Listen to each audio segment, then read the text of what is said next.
Je vais vous prouver qu'avec un petit peu d'originalité et une multitude de boîtes de conserve, on peut réaliser un repas complet. Amuse-bouche, entrée, plat, dessert. Original, beau et bon, justement. On va commencer par l'originalité avec notre amuse-bouche. Ça va être des maquis de cœur de palmier. Donc je vais commencer tout de suite par prendre ma boîte de thon. Je l'ouvre. Donc ça va aller dans un premier saladier. Deuxième boîte. Donc ça aussi, gros avantage de la boîte de conserve, c'est l'ouverture facile. On a juste à pousser ce gros instrument. On peut quasiment l'oublier, parce que maintenant 90% des boîtes de conserve sont équipées justement de cette ouverture facile. Donc là, mon crabe, même motif, même punition, et je vais le mettre dans le second saladier. Donc ensuite, je vais légèrement émietter et le thon et le crabe. Maintenant, on va nourrir nos préparations. Donc j'ai ici du fromage frais. Je le rajoute, une moitié d'un côté, une moitié de l'autre. J'ai également un peu de mayonnaise. Donc je vais mettre l'équivalent d'une cuillère à soupe. On va rajouter un petit peu de goût avec un citron jaune. Donc je vais prélever un petit peu de zeste. Ici aussi. Le jus va également m'intéresser. Donc je prélève. Je fais une petite passoire finalement avec mes doigts pour récupérer les petits pépins. On finit par une pointe de poivre et de sel. Bon, le poivre, c'est selon votre goût. Le sel, par contre, on va faire un petit peu attention parce que mon fromage frais est déjà salé. Donc, c'est vraiment une petite pointe supplémentaire. Bon, ben maintenant, il ne reste plus qu'à mélanger l'ensemble de notre farce. Alors, c'est normal. Voilà, mon fromage frais va devenir beaucoup plus souple. Voilà. Et de l'autre côté, avec donc mon crabe, là aussi, mon fromage frais, ma mayonnaise, mon citron et mon zeste de citron. Voilà.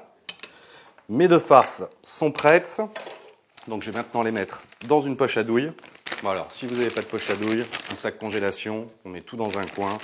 On coupe l'extrémité, ça fait exactement la même chose. Enfin, ça fait un petit peu plus pro.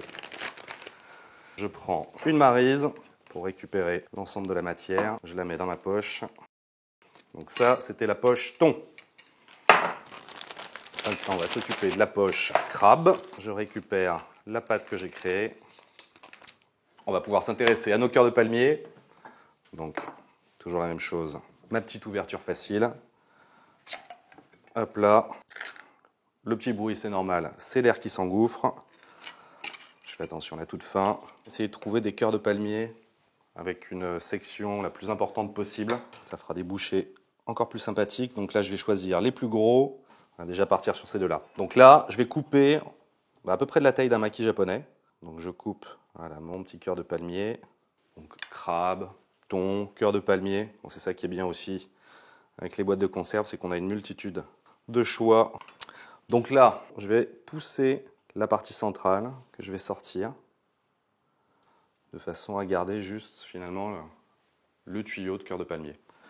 Donc je répète l'opération tout doucement. Je vais pouvoir les garnir. Je vais commencer avec ma préparation à base de thon. Je coupe l'extrémité de ma poche à douille. Je garnis généreusement. Les deux suivants, on va les faire à base de crabe. Et on y va. Bon, là, idéalement, il faudrait entreposer mes petites pièces au réfrigérateur à peu près 1 heure, de façon à ce que notre crème reprenne un petit peu de consistance. Là, nous, on est pressé. Donc, je prends des brins de ciboulette. J'ai à côté de l'eau qui bout. Donc, je vais pouvoir les plonger. Alors, c'est vraiment très rapide. C'est vraiment, on met dans l'eau bouillante, papier absorbant à côté. Ça y est. Mes brins sont souples.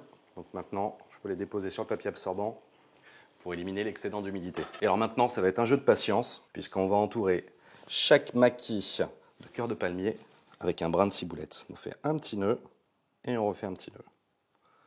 Bon, j'ai dit, c'est un jeu de patience. Si vous n'en avez pas trop, l'autre solution, c'est on coupe finement la ciboulette et on l'incorpore directement à nos pâtes.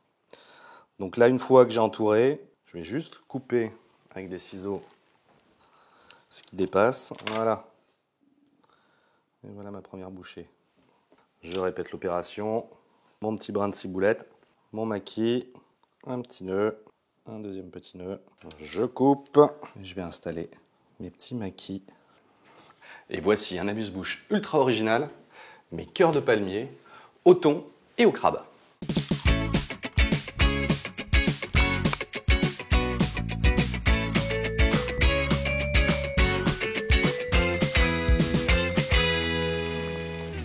On passe à l'entrée avec une salade de champignons de Paris à la méditerranéenne. Bon, qui dit Méditerranée, dit généralement tomates. Donc ça va être la première boîte que je vais ouvrir.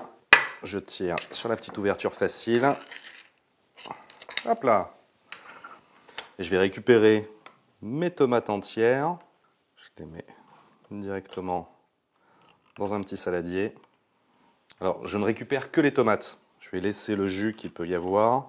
Puis tout à l'heure, on va encore en éliminer. Parce qu'en fait, ce qui m'intéresse, c'est la pulpe de la tomate. Et maintenant, avec une fourchette, justement, je vais écraser pour faire sortir le jus. Alors, un conseil, au début, vous y allez doucement. Parce que ça a tendance à un peu gicler. Autant y aller avec précaution. On le voit là, on a déjà beaucoup de jus. Donc, pour ne garder que la pulpe, je vais passer cette purée à la passoire. Bon, là, moi, je vais faire ça au-dessus de mon évier. Vous pouvez très bien mettre un petit bol en dessous, de façon à récupérer. Ça fait une petite sauce tomate. Donc, hop, ma fourchette pour évacuer le maximum de liquide. Donc maintenant, il ne me reste plus que la pulpe. Donc maintenant que j'ai ma pulpe, on va pouvoir ajouter mes champignons de Paris. Donc, nouvelle boîte.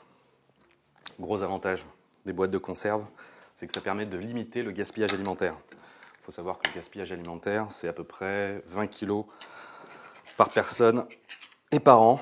La boîte de conserve, elle a une DLUO, date limite d'utilisation optimale, qui selon les produits varie entre 2 et 5 ans. Donc ça vous permet de bien gérer vos stocks. Même chose, ouverture et mes beaux champignons de Paris dans mon saladier. Troisième incontournable de la Méditerranée, les poivrons. Donc j'ouvre ma boîte. Donc, je vais récupérer un poivron, je vais le détailler en petits cubes dans un sens. Et une fois que j'ai fait mes lanières, je coupe dans l'autre sens de façon à réaliser mes petits cubes. Maintenant, je rajoute mes petits cubes de poivron. Je me suis laissé de côté des olives vertes. Donc là, ça va être tout simple. Je vais juste les couper en fines rondelles. Bon, moi, j'ai choisi des olives vertes. Vous pouvez très bien aller sur de l'olive noire. C'est qu'une question de goût. Et je rajoute dans mon saladier. Donc j'ai ma garniture. On va pouvoir attaquer l'assaisonnement. Alors pour l'assaisonnement, j'ai un petit peu de sucre. Alors le sucre, en fait, on va encore donner un petit coup de peps supplémentaire à nos tomates. Voilà la valeur à peu près d'une cuillère à café. On va contrebalancer avec du vinaigre. On apporte un peu d'acide également. Donc là, la valeur, une cuillère à soupe à peu près. L'huile d'olive. Et comme on est au sud, piment d'Espelette, avec une belle pincée, je peux mélanger l'ensemble. Rajouter un petit peu de sel. J'enrobe bien mes champignons avec la pulpe de tomate, les petits cubes de poivron, les olives, l'assaisonnement. La dernière petite touche, ça va être une herbe aromatique. Donc quoi de mieux que le basilic pour cette recette. Donc dans un premier temps, je vais récupérer les plus grosses feuilles. Et on va les couper à la cubaine. On va réaliser une sorte de cigare en fait. Je les superpose les unes sur les autres. Et ensuite, je vais les rouler le plus serré possible. Je forme un espèce de petit cigare. Il me suffit d'émincer finement. Hop! Je peux mélanger une dernière fois. Pour le dressage, j'ai choisi une Bodega. C'est un petit verre espagnol. Donc, je vais le déposer. Je vais le remplir avec ma petite salade. C'est plein de couleurs, plein de goûts. Et la petite touche finale, je vais récupérer des toutes petites feuilles de basilic. Les plus petites que je puisse trouver. Ça va me servir à décorer. Hop là. Voici donc en entrée ma salade de champignons de Paris à la méditerranéenne.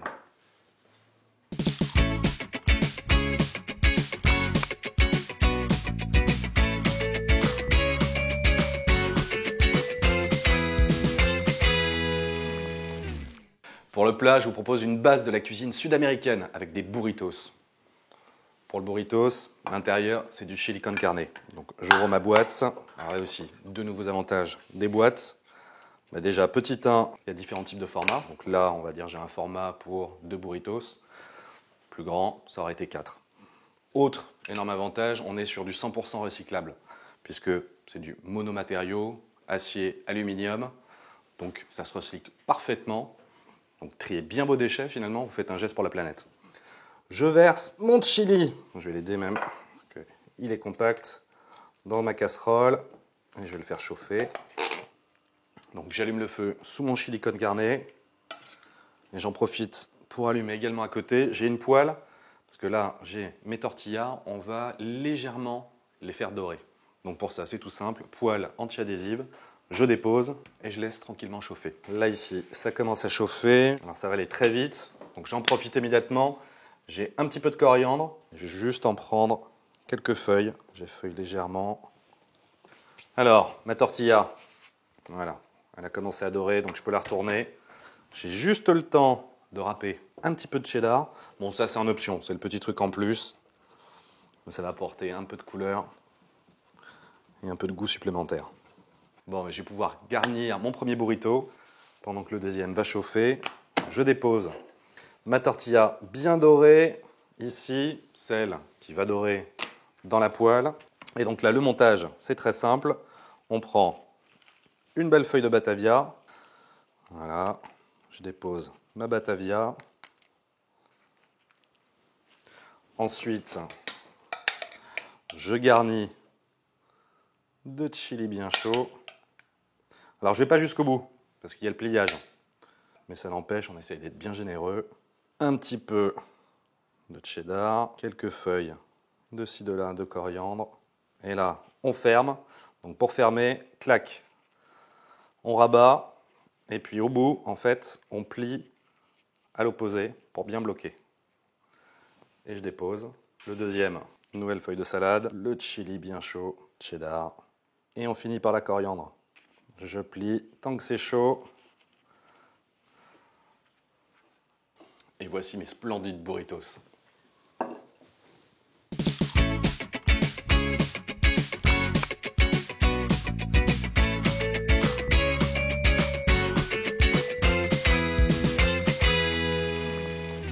On termine par une petite note sucrée avec ce tartare de fruits et son caramel de sirop de fruits.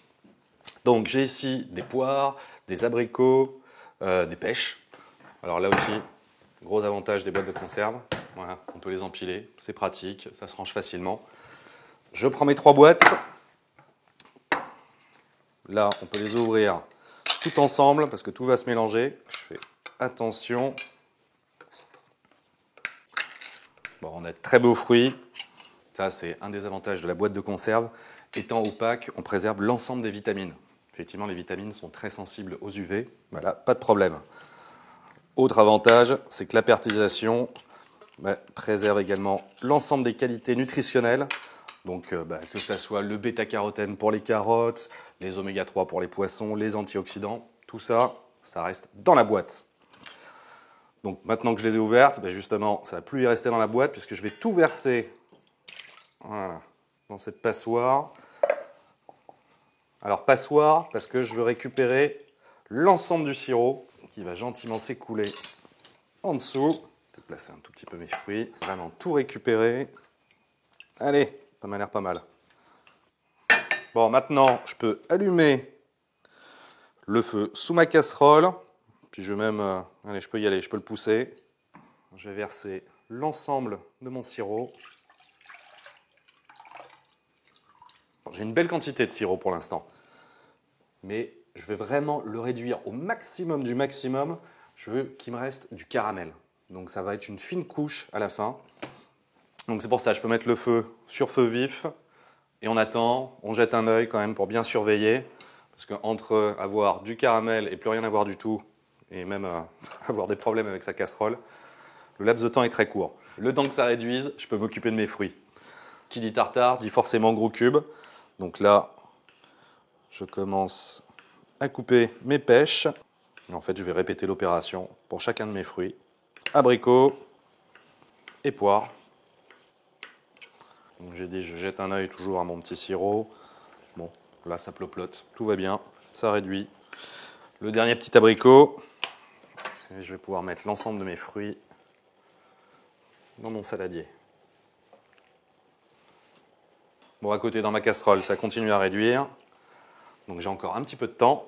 On va en profiter pour finir l'aromatisation de ma salade de fruits. Citron, toujours la même chose avec moi. Les deux parties qui m'intéressent, c'est d'un côté le zeste. Donc je prélève juste le zeste et pas la partie blanche.